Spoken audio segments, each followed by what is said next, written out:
Current নাই জেনেও ফোনে চার্জ দেওয়াটাকে বলে সরলতা। কারেন্ট আসার পর ফোনে চার্জ হচ্ছে মনে করাটা হলো বিশ্বাস।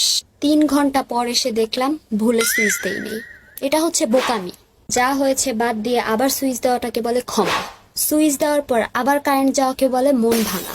কারেন্ট আসতে লেট হবে ভেবে ফোনটা হাতে নিয়ে বাইরে চলে যাওয়াটাকে বলে কনফিডেন্ট। 3 ঘন্টা পর বাসায় এসে শুনলেন আপনি বেরিয়ে যাওয়ার সাথে সাথেই কারেন্ট চলে আসছে, এটা হচ্ছে কাটা ঘায়ে নুনের ছিটা। আবার তাড়াতাড়ি করে চার্জে ঢুকানোর পর সাথে সাথে কারেন্ট চলে যাওয়াটাকে বলে ছেঁকা। কারেন্ট আসতে পারে ভেবে 3 ঘন্টা বাসায় বসে থাকা হলো অপেক্ষা।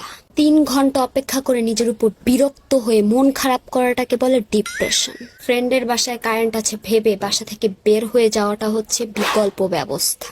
বাসা থেকে কিছু দূর যেতেই বুঝলেন কারেন্ট আসছে, একে বলে প্রাক্তন ফিরে আসা। বাসা যাবেন নাকি ফ্রেন্ডের বাসা যাবেন এটা নিয়ে চিন্তায় পড়ে যাওয়াই হচ্ছে কনফিউশন। বাসায় কিছু দূর